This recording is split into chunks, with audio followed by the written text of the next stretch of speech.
Hello guys, I welcome you all on The Catalyst and today we will discuss 18th August current affairs. So let's continue with this session.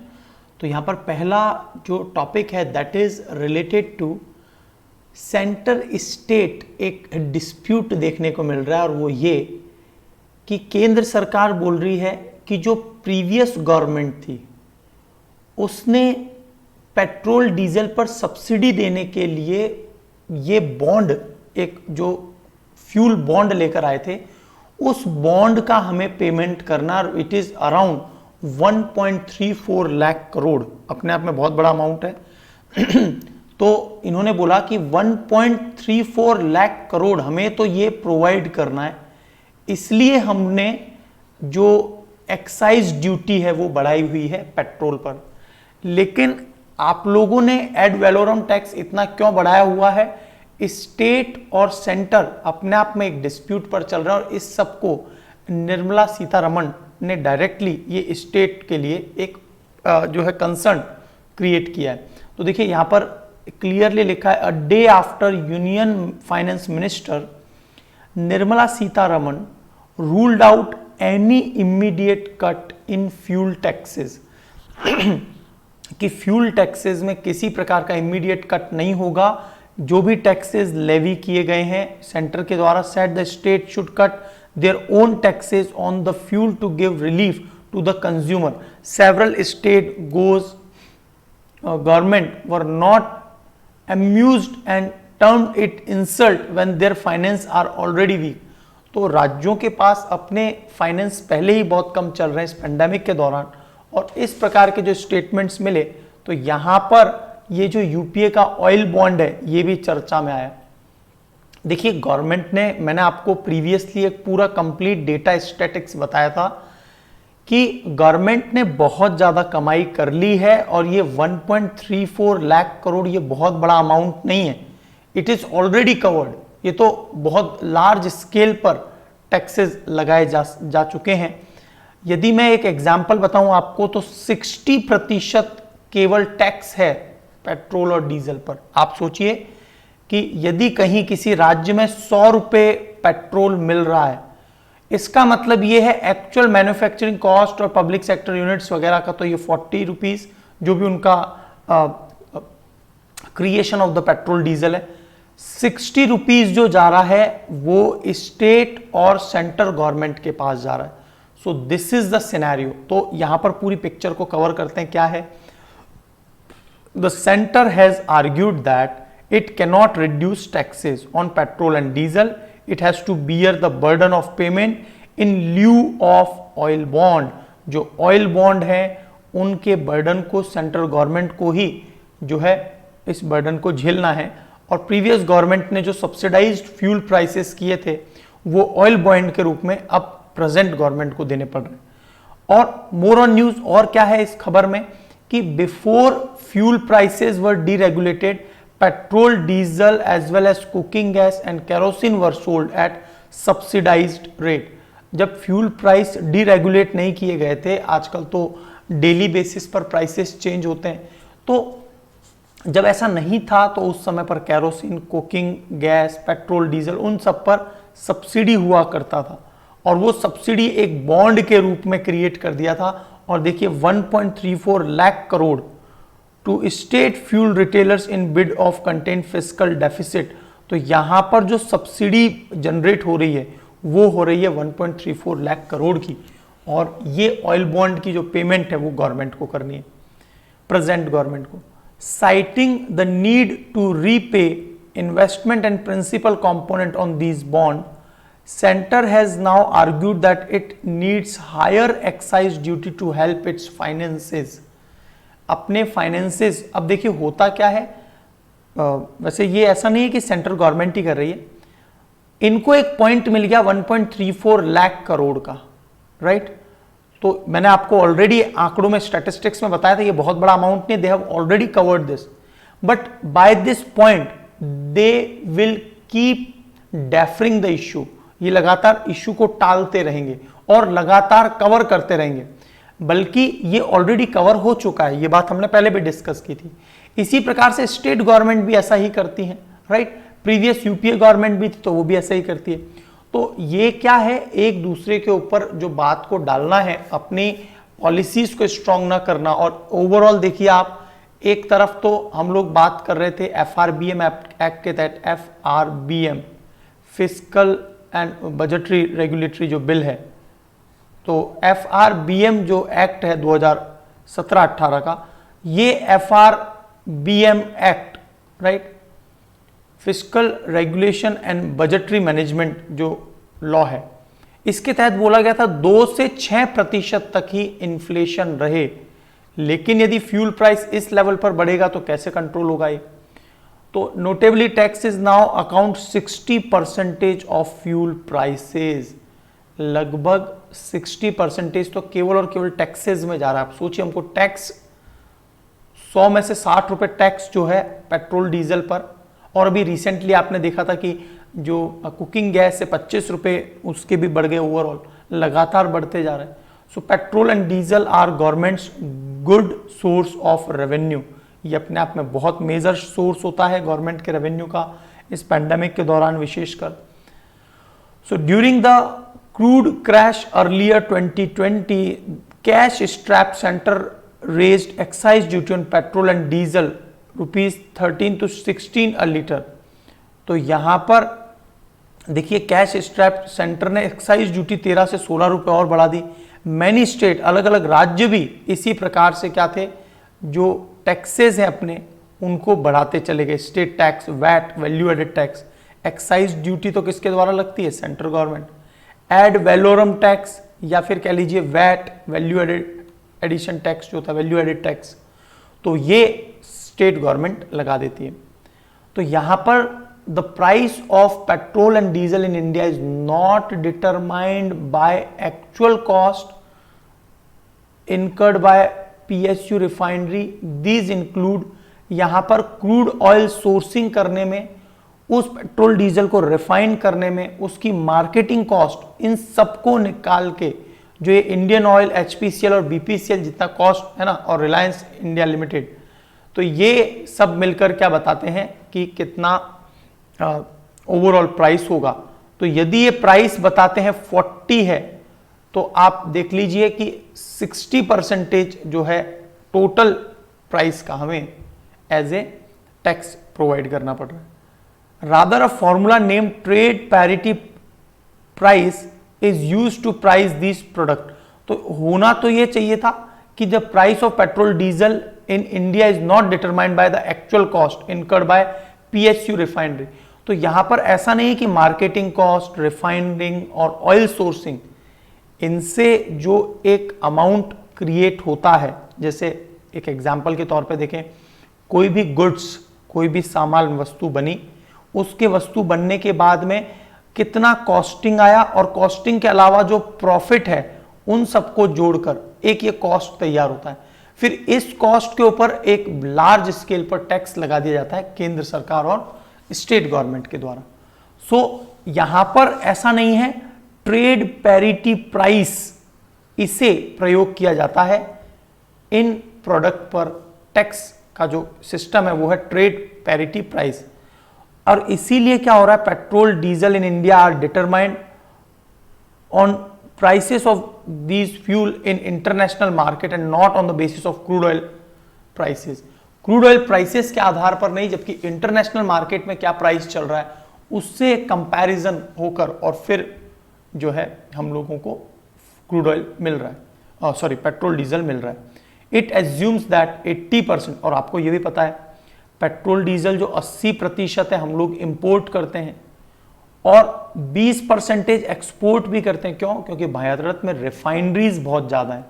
Refineries ज़्यादा है तो हमारे पास petrol diesel जो access में होता है, कुछ देश की डिमांड होती है, भूटान, नेपाल, उन्हें हम लोग सेल आउट कर देते हैं। Refinery is not a easy technology कि भाई कोई भी देश बना लेगा, तो इसलिए भारत में रिफाइनरीज है, हम लोग उनको सेल आउट करते हैं।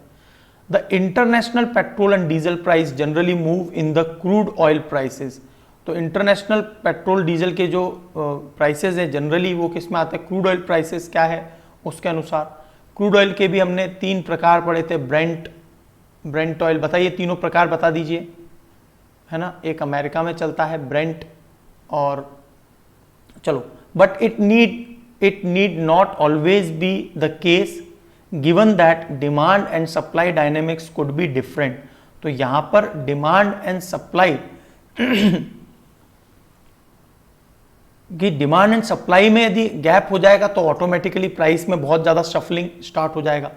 तो यहां पर जो ट्रेड पैरिटी प्राइस है in dollar is converted to rupees. तो अंतरराष्ट्रीय लेवल पर जो ट्रेड पैरिटी प्राइस है वो रुपीज में कितना है, and then comes our cost of margins, और हमारी मार्जिन कितना होगा उस पर, ऑयल कंपनीज का डीलर कमीशन, और फाइनली टैक्सेस। सो यहां पर क्या हो रहा है, मिड जून 2017 से प्राइसिंग जो पेट्रोल डीजल की है वो डेली प्राइसिंग मैकेनिज्म पर आधारित है आजकल 2017 से, right, based on 15 days rolling average international rate, and so time lags has an effect too. तो ये जो समय है, जो गैप होता है, ये भी जो है उसके ऊपर इंपैक्ट पैदा करता है। तो डेली बेसिस पर प्राइस चेंज होता है। फर्दर वीकनिंग ऑफ रूपी, और यदि रुपीज बहुत ज्यादा गिर जाएगा डॉलर के कंपैरिजन में, over the year has added fuel cost. तो यदि रुपीज जो है वो डॉलर के रिस्पेक्ट में यदि गिर जाता है ना, तो उस केस में क्या होगा, उस केस में भी प्राइसेस जो हैं हमें और भी ज्यादा पे करने होंगे। So it will be hefty in a family और पर्सनल बजट, हमारे लिए बहुत महंगा साबित हो जाता है, ठीक है। तो ये बहुत बड़े इंपैक्ट चल रहे हैं, देखिए कि डॉलर्स के ऊपर कन्वर्टिबिलिटी वाला इश्यू है, राइट। और तो फ्यूल क्रूड प्राइस किस प्रकार से मैकेनिज्म ये चल रहा है, ये आपको एक complete mechanism I think clear हो गया होगा। और भारत सरकार में excise duty by central government and value added tax by state government ये अप्लाई होता है। कंसर्न क्या है, India imports most of the oil need but more than self sufficient in petrol and diesel production. हम लोग ज्यादातर crude oil बहुत ज्यादा मंगवाते हैं, 80% क्रूड ऑयल इंपोर्ट होता है, 20% हमारे घरेलू प्रोडक्शन से उत्पादित किया जाता है। लेकिन हम लोग self sufficient in petrol and diesel, तो हम लोग सेल्फ सफिशिएंट हैं क्यों, क्योंकि रिफाइनरीज बहुत ज्यादा है, इवन हम लोग उसे अदर कंट्रीज को सेल आउट और करते हैं। The complaint include allegation of cartelisation with the 3 PSU oil companies charging nearly the same price despite different cost structure and efficiencies। अब देखिए HPCL, BPCL और ONGC, जो ये 3 कंपनी यहाँ पर HPCL and oil India limited, Indian oil, ये जो IOL कह लीजिए, ये इनकी टेक्नोलॉजी, इनकी चीजें बिल्कुल डिफरेंट हैं, लेकिन फिर भी ये प्राइसेस सेम चार्ज करती हैं। तो इनका डिस्टिंक्ट होना चाहिए, क्योंकि टेक्नोलॉजी, चीजें, कॉस्ट स्ट्रक्चर सबका अलग अलग है, but they are taking the similar price. So the trade parity pricing mechanism has often been criticised, और इसीलिए ट्रेड पैरिटी प्राइसिंग जो इंटरनेशनल मार्केट में चलता है वो हमेशा क्रिटिसाइज किया जाता है, specially since petrol and diesel are decontrolled fuels, क्योंकि अभी GST में नहीं आ रहे हैं ये, इज इट क्लियर। तो इसीलिए क्या है, ये बहुत ज्यादा क्रिटिसिज्म ट्रेड पैरिटी प्राइसिंग को मिलता है। और अब तक के रिकॉर्ड हाइक पर मेरे शहर में 110 रुपए ये पेट्रोल चल रहा है। उसके पीछे रीजन क्या है, उसके पीछे रीजन सीधा सीधा है, I am living in Rajasthan. अब राजस्थान में ऑपोजिशन गवर्नमेंट है। अभी वहीं यदि मैं गुजरात में जाऊं, गुजरात, तो गुजरात में लगभग 11 से 13 रुपए पेट्रोल कम है राजस्थान की तुलना में। वहां पर 97, 98, 99 ऐसा मिलता है। और यहां पर इसके पीछे कारण क्या है कि भाई स्टेट और सेंट्रल गवर्नमेंट, तो यहां पर चूंकि एक हमेशा से ये पॉलिसी रही है कि ऑपोजिशन गवर्नमेंट हो। राजस्थान में कौन सी गवर्नमेंट है अभी, कांग्रेस गवर्नमेंट। तो ऑपोजिशन यदि गवर्नमेंट है तो वो अपने इनकम सोर्स को कम नहीं करना चाहिए, क्योंकि उसे अपने एजेंडाज को पूरा करना है जो उसने प्रॉमिस किए थे, और उसी के लिए उसके पास प्रॉपर बजट हो, और इसीलिए वो ज्यादा से ज्यादा टैक्सेशन ऑपोजिशन गवर्नमेंट ज्यादा से ज्यादा लगाती है। ये हमेशा से है। यदि इन केस सेंटर में यूपीए होती और राजस्थान में बीजेपी होती, राइट, तो भी सिमिलर स्ट्रक्चर ही देखने को मिलता। Is it clear? तो कोई भी दूध का धुला नहीं है यहाँ पर। एक इंपॉर्टेंट लोकेशन जुबा लैंड, जुबा है ना, तो वैसे तो जुबा आपको पता ही है, जुबा is the capital of south Sudan, लेकिन ये जुबा लैंड किसका पार्ट है? सोमालिया। और सोमालिया के आपको जलदस्यु पायराइट्स के बारे में तो आपने बहुत सुना होगा। भारतीय इंडियन नेवल फोर्सेस भी बहुत उनको कंट्रोल करने में काम करती हैं। और यहाँ पर कुछ की राजधानी आपको पता होनी चाहिए। Addis Ababa is the capital of Ethiopia, Kenya की राजधानी है Nairobi, Mogadishu is the capital of Somalia. तो यहां पर एक autonomous region in southern Somalia जो कि इसके ईस्टर्न बॉर्डर पर है, 40 to 60 kilometre east of the जुबा रिवर, जुबा रिवर के ईस्ट की तरफ, राइट, यहां पर जो जुबा रिवर है इसके ईस्ट की तरफ, स्ट्रेचिंग गैडो एंड इंडियन ओशन, और ये इंडियन ओशन पर भी है। while the western side flanked with the northeastern province of Kenya and carved out Jubaland colonial period. The largest city is Kismayo, which is situated on the coast near the mouth of Juba River. तो ये एक बिल्कुल separate जो है एक province है, जो autonomous region है, जो अपने आप सेल्फ कंट्रोल होता है। तो आपसे पूछा जा सकता है जुबा लैंड किस कंट्री का हिस्सा है जो ऑटोनोमस रीजन है। Is it clear? चलिए, तो इसके बाद हम लोग बात करेंगे इंपॉर्टेंट कुछ और कंटेंट्स पर बात कर लेते हैं। लीजिए, और यहां पर हम लोग कुछ ब्रीफ में बात कर लेते हैं कि इंडियन फ्लैग जो है उसकी क्या विशेषता रही, क्या हिस्टोरिकल बैकग्राउंड रहा। तो ये जीएस पेपर 1 के लिए इंपॉर्टेंट है क्योंकि इसमें हिस्टोरिकल बैकग्राउंड भी आपको बताया जाएगा, और साथ ही साथ में जीएस पेपर 2 गवर्नेंस से रिलेटेड भी है, पॉलिटी से भी रिलेटेड है कि क्या नियम कानून है हमारे भारतीय ट्राई कलर फ्लैग के। तो आपको याद आ रहा होगा कि हमारी स्वतंत्रता से लगभग 23 दिन पहले 22 जुलाई 1947 को हमने नेशनल फ्लैग ऑफ इंडिया को अडॉप्ट किया था, है ना। हमारी स्वतंत्रता कब हुई? 15 अगस्त को हुई। और भारत जब इंडिपेंडेंट हुआ तो कॉन्स्टिट्यूएंट असेंबली मतलब संविधान सभा ने उसको एक्सेप्ट कर लिया। तो सबसे पहली बार जो झंडा था वो 1906 में आया, तो वो कुछ इस प्रकार का था, देखिए, अनऑफिशियल फ्लैग ऑफ इंडिया। उसके बाद में Berlin committee first raise Bhikaji Cama in 1907। Bhikaji Cama जो बर्लिन कमेटी, बर्लिन कहां पर है बताइए? जर्मनी, है ना। तो 1907 में ये फ्लैग आया। उसके बाद में देखिए the flag used during the home rule movement, home rule movement जो था एनी बेसेंट वगैरह का, तो 1917 में ये इस प्रकार का फ्लैग आया। उसके बाद एक अनऑफिशियल फ्लैग अडॉप्ट हुआ था 1921 में, और वो कुछ इस प्रकार का था, चरखा और ट्राई कलर। 1931 में आपको याद आ रहा होगा जो लाहौर रावी नदी के तट पर जो झंडा फहराया गया था वो कुछ इस प्रकार का था, और इसे किसने बनाया था? पिंगली वेंकैया। तो भारत का जो ये झंडा है, जो ये द स्वराज फ्लैग है ना, present flag based on the Swaraj flag, a flag of Indian National Congress design by Pingali Venkaiah.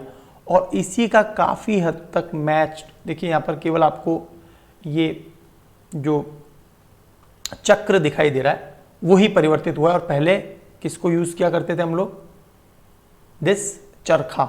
Is it clear? तो ट्राई कलर हमने कराची में अडॉप्ट किया 1931 में, और the constitutional and statutory provision regarding national flag of India. यहां पर क्या क्या प्रोविजन है? तो पहला प्रोविजन तो आ रहा है आर्टिकल 51A, क्या कहता है? To abide by constitution and respect its ideals and institutions. तो भारत के जो आदर्श हैं उनका सम्मान किया जाए, नेशनल फ्लैग, नेशनल एंथम का सम्मान किया जाए। इसके अलावा कुछ अदर स्टैट्यूट क्या क्या है फ्लैग के लिए? तो emblem and name, prevention and improper use. तो जो हमारे एम्ब्लेम्स हैं प्रतीक हैं, नाम हैं, उनके प्रिवेंशन, उनको रोकना कि कोई किसी प्रकार का इम्प्रॉपर यूज ना हो, 1950 एक्ट, तो इसके तहत जो है स्टैट्यूट है फ्लैग से related. Prevention of insult to national honour act 1971, कि भाई नेशनल जो ऑनर वाली चीजें जैसे फ्लैग हुआ तो उनका सम्मान करना। Rule governing the display of try colour, the flag code 2002 is divided into 3 part, a general description of try colour का डिस्क्रिप्शन क्या है, rule for display of flag by government and government bodies, कि क्या rule रहेगा, किस प्रकार से झंडा फहराया जाएगा, कब फुल मास्ट होगा, कब हाफ मास्ट किया जाएगा, मतलब झुका हुआ झंडा फहराया जाएगा। Rules on display of flag by public and private bodies and educational institutions, public private bodies में और एजुकेशनल इंस्टीट्यूशन में किस प्रकार से झंडा फहराया जाएगा, उसके क्या प्रोविजन रहेंगे, ये सब कुछ बताया गया है फ्लैग कोड 2002 में। तो 3 भागों में इसे डिवाइड किया गया है फ्लैग कोड ऑफ 2002, और यहां पर पूरे प्रोसीजर्स दिए गए। नोटेबल फैक्ट आपको पता होना चाहिए कि कोई भी जो है Indian national flag shall made hand spin and hand woven, हाथ से कता हुआ, है ना, सिल्क का, कढ़ी, बटनिंग, कॉटन और वूल, इससे बना होना चाहिए। इसके अलावा national flag shall be rectangular in shape और 3:2 का ये रेशियो होता है ना, यहाँ पर लेंथ और विड्थ में, ठीक है। इसके बाद में इंपॉर्टेंट पॉइंट है, बहुत इंपॉर्टेंट, कि हाफ मास्ट कोई विशेष ओकेजन्स होते हैं जब शोक का जो समय होता है, किसी प्रकार की त्रासदी हुई है, तो उस केस में हाफ मास्ट पब्लिक बिल्डिंग पर, तो उसके भी इंस्ट्रक्शन इश्यूड किए गए हैं गवर्नमेंट के द्वारा। The flag shall not be used as drapery, drapery का मतलब एक पर्दा या कवर के तौर पे नहीं किया जाएगा, any form of whatsoever including private funeral except state funeral, कोई आम पर्सनल है या कोई पॉलिटिशियन है, बहुत ही जैसे अटल बिहारी वाजपेयी जी थे, तो उनके फ्यूनरल पर तो यूज किया जा सकता है फ्लैग को एज ए कवर अप करने के लिए, आम आदमी के लिए इसका प्रयोग नहीं किया जाता। The flag shall not be used as the portion of costume और यूनिफॉर्म, किसी प्रकार का यूनिफॉर्म, कॉस्ट्यूम, नेकपेन इत्यादि के तौर पे यूज नहीं कर सकते, ये फ्लैग का है ना 3:2, और ये 24 टोटल स्पोक्स यहां पर होती हैं, है ना। तो सर्वपल्ली राधाकृष्णन ने क्या बोला था कि अशोक चक्र जो है, जो बीच में है, वो लॉ ऑफ धर्म का नियम स्थापित करता है, और चक्र intend to show that the life in movement and death in stagnation, कि जीवन जो है वो लगातार चलने में है, यदि हम रुक गए, स्टैग्नेंट हो गए, तो वो ही मृत्यु है, तो हमें लगातार कर्म करते रहना है। इस बात को डॉक्टर सर्वपल्ली राधाकृष्णन, भारत के कौन से प्रेसिडेंट थे बताइए, कौन से नंबर के प्रेसिडेंट थे, पहले कौन से प्रेसिडेंट थे, सेकंड प्रेसिडेंट कौन से थे बताइए। So the saffron colour denotes renunciation of disinterestedness, renunciation का मतलब त्यागना, कि हम किसी चीज को नापसंद करते हो, उस सब चीजों को रिनंशिएट कर देना, वैराग्य वगैरह।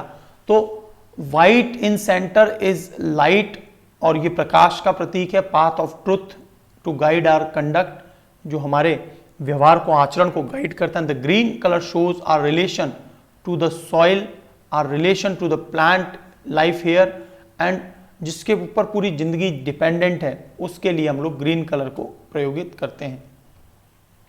रिसेंटली बहुत ही इंपॉर्टेंट एक डेवलपमेंट हुआ, जिसमें रामसर रिकॉग्निशन मिला 4 वेटलैंड्स को। रामसर कन्वेंशन हमने बहुत डिटेल में कई बार डिस्कस किया है। 1971 में रामसर कन्वेंशन आया था ईरान के शहर रामसर में।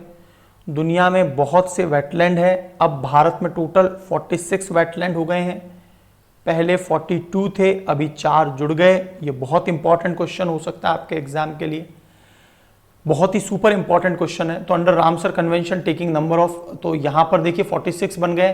तो सबसे पहला आ रहा है बहुत ही important, Sultanpur national park.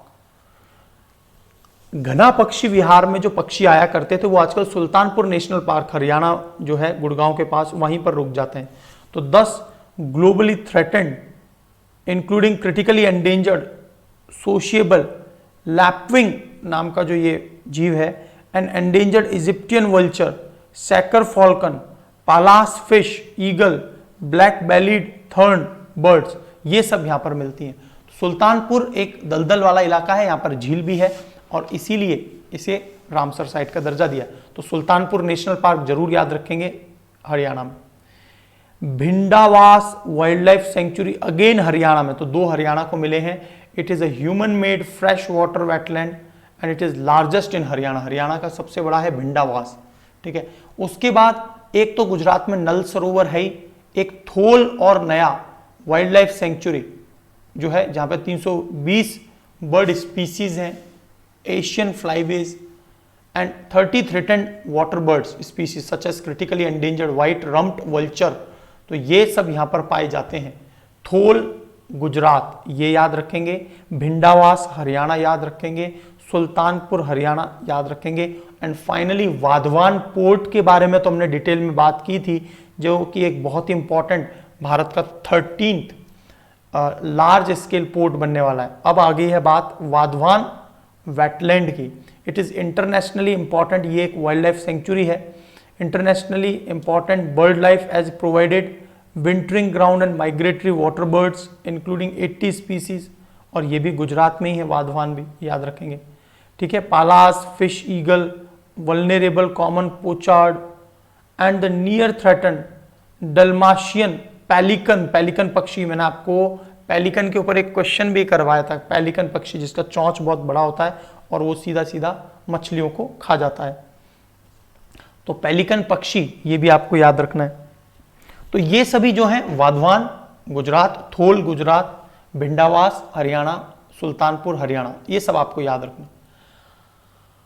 Wetland बहुत ज़्यादा इंपॉर्टेंट होते हैं हमारी प्लैनेट की हेल्दी लाइफ के लिए। इसके पीछे कारण क्या है कि दुनिया की जो 40% स्पीसीज लिव और ब्रीड वो वेटलैंड में ही ब्रीडिंग करती है। Wetlands are nurseries of life. 40% animal breed करते हैं वेटलैंड के आसपास ही, अंडे देते हैं पक्षी वगैरह तो मैक्सिमम, ठीक है। इसके अलावा मगरमच्छ और बहुत बड़े बड़े जो जानवर हैं वो सभी यहाँ पर आसपास ही क्या करते हैं, अपने बच्चों को जन्म देते हैं। वेटलैंड को पृथ्वी की किडनी भी कहा जाता है। They clean the environment and pollutant, जो वेस्ट वाटर या जो ये अपने आप में एक तरह का जो है वाटर ब्लॉक्स को भरने के काम करता है। मतलब जमीन में पानी की मात्रा को बढ़ाने के लिए जितना भी आसपास का पानी है वो यहाँ वेटलैंड में आएगा और वो फाइनली प्यूरिफाई होकर वाटर ब्लॉक्स में जमा हो जाता है। और इसीलिए किडनीज ऑफ द अर्थ, क्योंकि ये पॉल्यूटेंट को खत्म करने का काम करते हैं। यहाँ के स्पीसीज पेड़ पौधे वो पॉल्यूशंस को एब्जॉर्व कर लेते हैं। Wetland matter for climate change, they store 30% of land based carbon. कैसे? क्योंकि ये बहुत सघन बायोडाइवर्सिटी यहाँ पाई जाती है, तो कार्बन सिंक के तौर पे काम करेंगे ये। Is it clear? उसके बाद में वेटलैंड मिनिमाइजेज डिजास्टर रिस्क, क्योंकि बहुत तेज जो बाढ़ आती है तो इसमें जो पाए जाने वाले पेड़ पौधे हैं जैसे सुंदरी वन है ना, सुंदरी जो पेड़ है, तो वो इन स्टॉर्म्स को, इनके प्रेशर को कम कर देते हैं। तो रामसर जो कन्वेंशन है जो 1971 में आया था, 1975 में फोर्स में आया, यूनाइटेड नेशन मेंबर के 90% देश जो है वो रामसर कन्वेंशन का हिस्सा है। International agreement promoting the conservation of wetland बहुत ज़्यादा जरूरी है और ये एक बहुत इंपॉर्टेंट रोल प्ले करता है। सो मॉन्ट्रियक्स रिकॉर्ड ये भी आपको याद रखना है। मॉन्ट्रियक्स रिकॉर्ड में क्या होता है, जो इंटरनेशनल लेवल पर जो इंपॉर्टेंट वेटलैंड्स होते हैं, जो बहुत ही ज़्यादा इकोलॉजिकल कैरेक्टरिस्टिक्स उनकी खराब हो रही है ड्यू टू एंथ्रोपोजेनिक और एनी रीजन, बहुत ज़्यादा तेजी से वो तबाह होते जा रहे हैं, खराब होते जा रहे हैं, उस केस में उन रामसर साइट्स को मतलब जो है हम लोग मॉन्ट्रियक्स रिकॉर्ड में रखते हैं। तो ये रामसर लिस्ट का ही पार्ट है और establish by recommendation of conference of contracting parties 1990 में मॉन्ट्रियक्स रिकॉर्ड जो है बनाया गया। आपसे मेरा ये प्रश्न है, मैंने आपको बताया भी है कि मॉन्ट्रियक्स जो शब्द है, तो ये मॉन्ट्रियक्स किस देश का शहर है? Which country cities Montreux? मैंने आपको ऑलरेडी पढ़ाया हुआ है, बताइए। तो केवलादेव नेशनल पार्क राजस्थान, लोकटक झील मणिपुर, ये दो ही हैं। चिल्का लेक भी थी, ये भी पढ़ाया था मैंने आपको, याद आ रहा है आपको, लेकिन बाद में इसे हटा दिया गया क्योंकि चिल्का में फिर से सुधार देखने को मिल रहा है। डिजास्टर अब इतना ज्यादा बहुत तबाह होती हुई नहीं दिख रही है, ठीक है। तो कुछ साइट्स को इसमें ऐड भी किया जाता है, कईयों को रिकॉर्ड को रिमूव कर दिया जाता है, ये पूरा प्रोसेस यहां पर चलता रहता है। Drug trafficking in India, anti drug law enforcement agencies are suspecting a steep surge in cross border trafficking. अभी क्या हो रहा है, देखिए तालिबान आ तो चुका है और तालिबान के पास बहुत ज्यादा बड़ा नेटवर्क तो नहीं है, ना ही जो है विश्व लेवल पर इनके दुनिया के दूसरे देशों के साथ अच्छा खासा संपर्क है। तो तालिबान जो अपनी कमाई करता है वो हेरोइन या फिर क्रिस्टल मेथाम्फेटामाइन या फिर हेरोइन, इनकी मदद से क्या है आपको पता ही है, golden crescent, Iran, Afghanistan, right, इसके बाद पाकिस्तान, इंडिया, तो ये गोल्डन क्रेसेंट है। और गोल्डन ट्राइंगल बताइए क्या है, गोल्डन ट्राइंगल, ये सब मैंने आपको कहां पढ़ाए हुए हैं, इंटरनल सिक्योरिटी में पढ़ाए हुए हैं। तो ये इंटरनल सिक्योरिटी से रिलेटेड बहुत ही इंपॉर्टेंट टॉपिक है ड्रग ट्रैफिकिंग, और अब ये इसमें ड्रग पैडलर्स वगैरह की संख्या बढ़ती हुई दिखाई देगी। ड्रग जो है मेजर सोर्स ऑफ रेवेन्यू है, तालिबान को इससे बहुत बड़ा रेवेन्यू जनरेट होता है, और Taliban rely heavily on drug money and maintain control over the cadres. और ये जो पेमेंट होता है वो हवाला व्यापार की मदद से, और फिर गन, बंदूकें और ये लोग सब परचेज करते हैं। अफगानिस्तान में 37% इंक्रीज हुआ है अभी जब से ये तालिबान एक्टिव हो गया है। 37% extent of land is used illicit cultivation, तो यहाँ पर इलीगल रूप से ओपियम, अफीम, पॉपी, इनका जो है उत्पादन किया जा रहा है। Country accounted 85% of global opium production last year, देख लीजिए आप, पूरे विश्व का 85% ओपियम यहाँ होता है। Despite improve capabilities Afghan specialized unit over the years, drug seizures, arrest has been minimal impact on opium poppy cultivation। कितना ही प्रयास कर लिया पिछले सालों में, लेकिन इन पर कंट्रोल नहीं लगा जा सका है। So Afghanistan is also turning out to be major source of the methamphetamine और साथ ही साथ में हेरोइन। ड्रग रिपोर्ट क्या बताती है, 2021 की ड्रग रिपोर्ट आई थी, ये फैक्ट आपके लिए 6 पॉइंट बहुत ज़्यादा इंपॉर्टेंट है। पूरी दुनिया में लगभग 27 करोड़ लोग ड्रग ग्लोबली लेते हैं, और पिछले सालों में 36 मिलियन पीपल, है ना, 36 मिलियन का मतलब कितना हो गया, लगभग 3.6 करोड़ पीपल, उनको डिसऑर्डर हो गया है इसका, मतलब इसके कारण वो लोग कैनबीज का यूज करते हैं। And pandemic has been reported most countries, pandemic में तो और भी ज्यादा कैनबीज वगैरह का प्रयोग हुआ। Non medical and pharmaceutical drug has been observe in the same period, और non medical use of pharmaceutical मतलब देखिए ओपियम, कैनबीज, इसके अलावा जितने भी ओपियम्स हैं, ओपियोइड्स हैं, ये सभी जो हैं has been reported by most colonies. तो ये पेंडेमिक के समय बहुत तेजी से देखा, फार्मास्यूटिकल ड्रग की बजाय नॉन मेडिकल यूज इसके ज़्यादा हो रहे हैं, लोग इनका सेवन बहुत कॉमनली कर रहे हैं। 5.5% ऑफ द पॉपुलेशन, उन्होंने कभी ना कभी अपने जीवन काल में, जो 15 से 64 वर्ष के लोग हैं, जो कि कौन है, जो कि हैं डेमोग्राफिक डिविडेंड का जो एज ग्रुप है वो यही है, तो एटलीस्ट एक बार तो उन्होंने ये लिया ही लिया है, ऐसा बता रहे हैं। टोटल ओवरऑल पॉपुलेशन का 5.5%, ये सब वर्ल्ड ड्रग रिपोर्ट्स के अनुसार है। 11 million people globally are estimated to inject drug, inject जो ड्रग है जिससे कैंसर, सॉरी एड्स भी हो जाता है, हेपेटाइटिस सी, कईयों को हेपेटाइटिस सी है इसलिए लिवर से संबंधित रोग है, hepatitis. Opioid continue to account for largest burden of disease linked in the drug abuse, और ओपियम जो है सबसे ज़्यादा बर्डन है डिजीज के मामले में, मतलब इसका।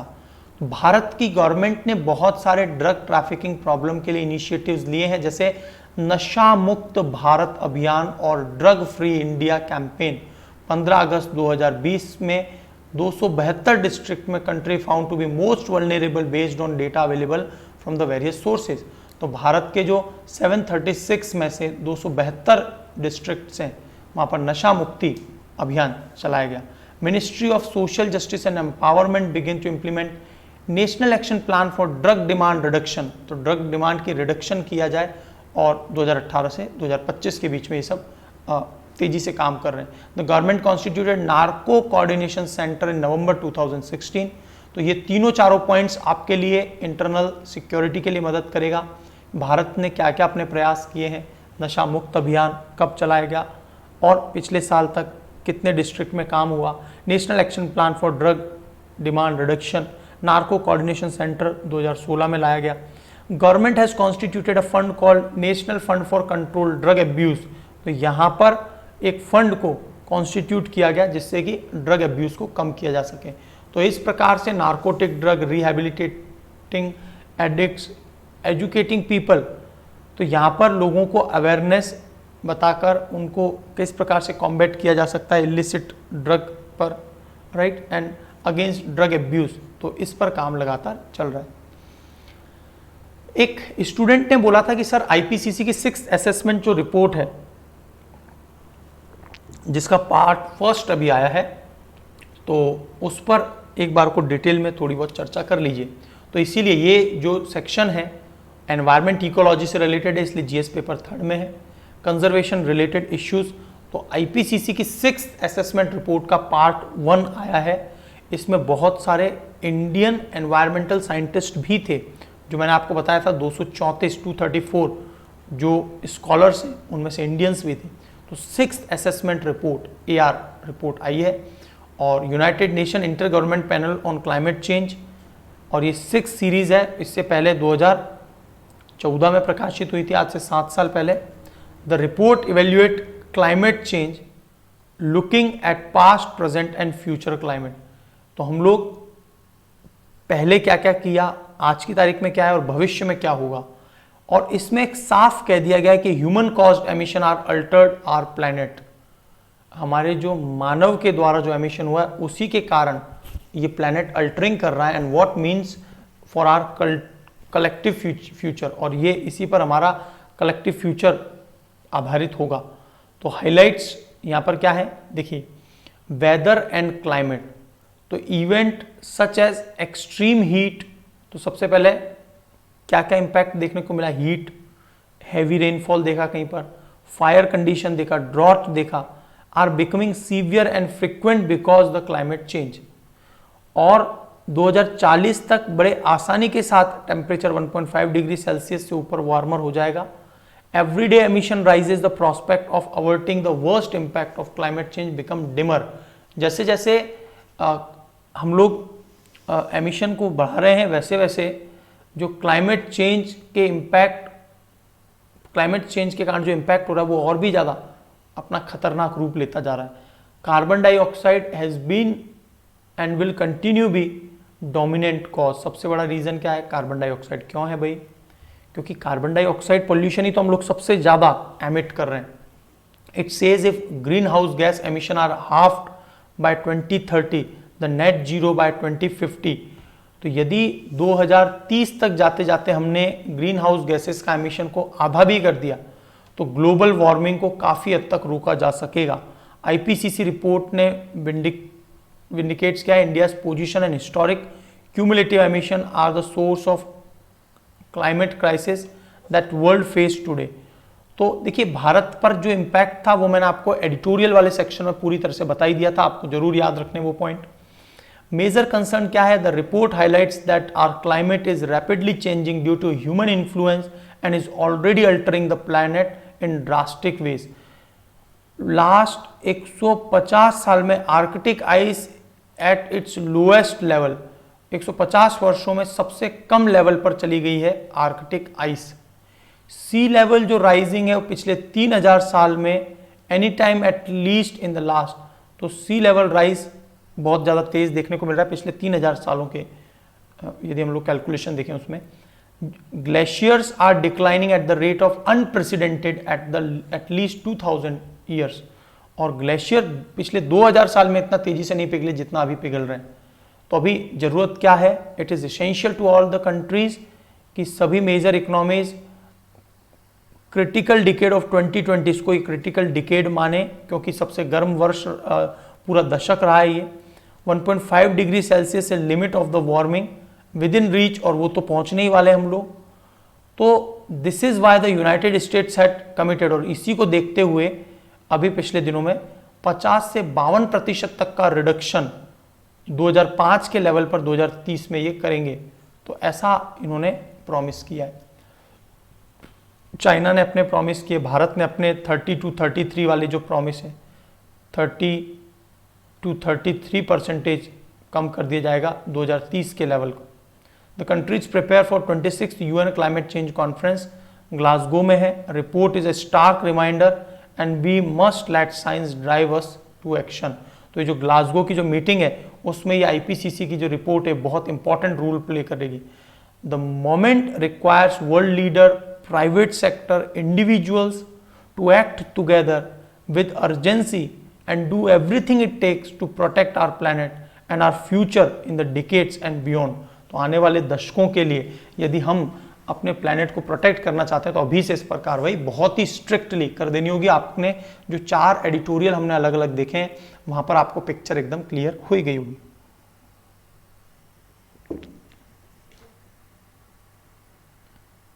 Is it clear?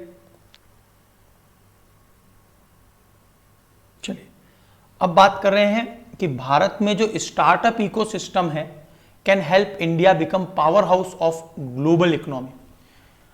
भारत में अभी करंट में दुनिया का तीसरा सबसे लार्जेस्ट स्टार्टअप कंट्री भारत बना हुआ है, राइट। चाइना, अमेरिका के बाद तीसरे नंबर पे भारत है। बहुत बड़े स्तर पे स्टार्टअप खुल रहे हैं। हमारा वर्किंग एज ग्रुप जो है वो बहुत बड़ा है। 62% पॉपुलेशन जो है भारत के वर्किंग एज ग्रुप में, एंड 54% जो लोग हैं वो 25 एज से नीचे हैं। तो वो रिस्क टेकर होते हैं, वो अच्छे से रिस्क ले सकते हैं, और इसीलिए वो क्या है, डिसरप्टिव टेक्नोलॉजीज पर पूरे के पूरे पैटर्न को डिसरप्टिव करके एक नई पैटर्न को ला देने में। और इससे क्या होता है, एक नए स्टार्टअप का जन्म होता है इनोवेटिव आइडियाज के साथ में। And we have the advantage of leveraging skill and ability to our youth to drive the nation forward through productive output and innovation. तो इनोवेशन की मदद से, प्रोडक्टिव आउटपुट की मदद से ये सब कुछ संभव है। सो सिग्निफिकेंस क्या है भाई स्टार्टअप इकोसिस्टम का? Upward of 20 billion in funding 2021 में ही, अभी इन महीनों में $20 बिलियन की फंडिंग हुई है। एजुटेक कंपनीज को बहुत बड़े स्तर पर फंडिंग हुई है इस बार, राइट। नए नए स्टार्टअप्स को फंडिंग हुई है। India is a home of 40,000 startup and is building a robust tech and internet infrastructure. लगातार इंटरनेट यूजर्स बढ़ते जा रहे हैं, क्रिएटिव माइंड्स बढ़ते जा रहे हैं। The last decade and a half has witnessed a significant change in the landscape. और आने वाले समय में भारत वाकई में लीडर कंट्री के रूप में उभरने वाला है।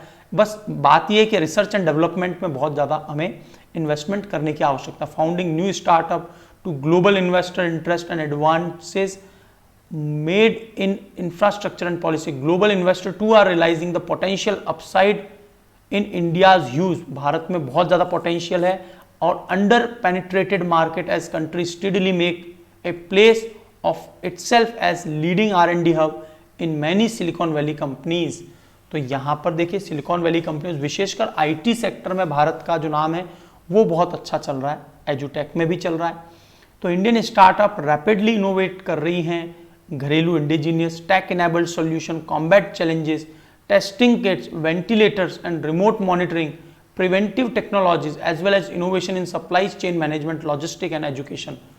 तो ये सभी वो एरियाज हैं, logistics, supply chain management, right, preventive technologies, remote monitoring, दूर बैठे बैठे किसी चीज़ को मॉनिटर करना, कॉम्बैट चैलेंजेस, टेस्टिंग किट्स इत्यादि, इसमें इंडिया बहुत तेजी से काम करता हुआ दिख रहा है। The factors driving the startup economy in India, steady rise of Indian IT companies in 2000 से तेजी से भारत में IT कंपनीज उभरने लगी। A large talent pool of skilled workforce, और वीज़ास वगैरह अमेरिका में भी आसानी से मिलने लग गए थे। इंक्रीज एक्सपेंडेबल इनकम, इससे इनकम बढ़ी। राइजिंग कैपिटल इनफ्लो, देखिए इन सब से जो भारत के अंदर कैपिटल इनफ्लो आएगा, अल्टीमेटली देश की जीडीपी बढ़ रही है। जब जीडीपी बढ़ेगी, खरीद क्षमता बढ़ेगी, है ना, परचेजिंग पावर पैरिटी बढ़ती है लोगों की, और इससे क्या होता है, प्रोडक्शन ज्यादा होगा, क्योंकि ये लोगों की डिमांड ज्यादा हो जाएगी। जब डिमांड ज्यादा होगी, कार मैन्युफैक्चरिंग इत्यादि हो रहा है, तो ओवरऑल ग्रास रूट लेवल पर भी एम्प्लॉयमेंट स्टार्ट हो जाएगा। यस और नो? तो जैसे ही जो व्यक्ति बहुत ज्यादा पैसा कमा रहा है या बहुत सारे लोग कमा रहे हैं, तो अल्टीमेटली उससे क्या होता है, ultimately that helps in building a healthy economy ecosystem. और इससे क्या होता है, सभी को एम्प्लॉयमेंट, रोजगार मिलना स्टार्ट हो जाता है, क्योंकि ये लोग डिमांड करते हैं, वो प्रोडक्ट बनेगा, उस प्रोडक्ट को पे काम करने वाले हजारों हजारों लोग जो हैं उस पर काम करेंगे। So young generation, moreover the ability to young generation to tech, young generation की आदत है कि वो रिस्क लेते हैं, तेजी से काम करते हैं, डिसरप्ट थिंग विदाउट फियर, वो चीज़ों को चेंज करने की पहल रखते हैं। जबकि जो पुराने लोग हैं वो रूढ़िवादिता की मानसिकता पर, कि जैसा चल रहा है वही चलने दीजिए, लेकिन यहाँ पर डिसरप्शन ये क्रिएट करते हैं। And has become our biggest asset today, और यही हमारा सबसे बड़ा एसेट है करंट में। इंक्रीजिंग इंटरनेट यूज, 2030 तक हमारे 850 मिलियन इंटरनेट यूजर्स होंगे, और इस समय पर जब ये आएगा, so India will stand at the cusp of unprecedented economic growth. हम एक ऐसे शिखर पर होंगे जो इतनी तेज ग्रोथ कभी नहीं देखी हो। 2030 तक जाते जाते हमारी ग्रोथ बहुत तेज चल रही होगी। How it help economy, so ये जो है ओवरऑल प्रोलिफरेट करेगा, बढ़ाएगा स्टार्टअप इकोनॉमी को, new businesses opportunities, innovation, tech centric approaches start होंगी, इनोवेशन बढ़ेगा, एक्सपेंड होगा, ग्लोबल फुटप्रिंट, मतलब भारत से बहुत से एंटरप्रेन्योर्स, टेक्नोलॉजी सेवी, ये सभी लोग लीड करते हुए नजर आएंगे। सिनर्जीज देखने को मिलेगी ग्लोबल एंटिटीज के साथ। भारत की जो एपेटाइट फॉर इनोवेशन है, कोलैबोरेशन एंड डिसरप्शन है, वो हम लोग इनोवेट करते चले जाएंगे। एजुकेशन सेक्टर वगैरह में, और through the technology during pandemic has systematic shift on online education, ये देखने को मिला। Solution built by Indian startups are wide spread adoption, not just domestically but global scale पर। आजकल छोटी छोटी कंपनीज जो हैं वो विदेश में कई तरह के सॉल्यूशन प्रोवाइड कर रहे हैं, सॉफ्टवेयर, आईटी के क्षेत्र में, हेल्थ इंश्योरेंस के सेक्टर में। तो सजेशन क्या है, यदि हमें इसे मल्टीप्लाई में ले जाना है और भी तेजी से करवाना है, तो एजुकेशन और रीस्केलिंग इसी प्रकार से करनी होगी, अप स्केलिंग करनी होगी लोगों की। डेमोग्राफिक डिविडेंड है, उसको एक सही दिशा में गति करवा देना। पॉलिसी एनवायरनमेंट और domestic policy environment and global environment and technology advances are also changing. तो जैसे चेंजिंग हो रहा है उस हिसाब से हमें जो है अपने पॉलिसीज को मेंटेन करना होगा। फॉस्टर एंटरप्रेन्योरशिप, लोगों को हम लोग देखते हैं स्टार्टअप, स्टैंड अप और जो है micro small medium enterprises level पर बहुत ज़्यादा जो है लोन इत्यादि प्रोवाइड किया जा रहा है। तो भारत में अभी एनवायरनमेंट क्रिएट करने की कोशिश की गई है कि इनको फंडिंग मिले, राइट। और जो PIL स्कीम है, प्रोडक्शन इंड्यूस्ड, जिसमें production linked incentive, PLI, production linked incentives, inclusion and sustainability. तो यहाँ पर हमें बहुत से लोगों को स्पीड के साथ ग्रोथ, इंक्लूजन, ज़्यादा से ज़्यादा लोग उसमें शामिल हो जाएं, है ना। सस्टेनेबिलिटी की इम्पैक्ट ये काम करेगा। Tap the potential of rural and semi urban India, हमारे जो रूरल और सेमी अर्बन इंडिया है उसके पोटेंशियल को हमको टैप करना। पब्लिक एंड प्राइवेट सेक्टर में to improve physical and digital connectivity and will help to unlock the untapped potential of rural.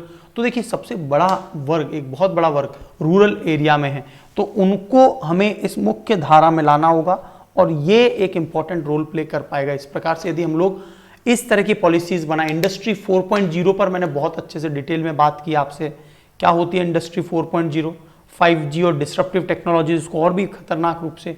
Industry 4.0 पूरी तरह से ऑटोमेशन है, जो कंपनीज वगैरह हैं जहाँ पर मैन्युफैक्चरिंग हो रही है, ऑटोमेटिकली सारी चीज़ें चल रही हैं। तो इंडिया में सेमी अर्बन लेवल पर इस प्रकार की कंपनीज जो है एनवायरनमेंट अडॉप्ट करती चली जाए, तो ये पोटेंशियल टैप करना। और हम चाहते भी हैं कि रूरल जो मेल हैं इत्यादि और जो रूरल पॉपुलेशन है वो इंडस्ट्री सेक्टर में ज़्यादा से ज़्यादा उनको मूव किया जाए और प्रोडक्शन में वो मदद करें। So focus on the goal of national importance, देश के जो राष्ट्रीय इंपॉर्टेंस के जो गोल्स हैं, राइट, उनको इसमें एम्बेड किया जाए। तो ट्रांसफॉर्मेशन एट स्केल लेवल पर, लार्ज स्केल पर किया जाए। Indian setup ecosystem must focus on developing solution that allows business in key sector meet goal of national importance.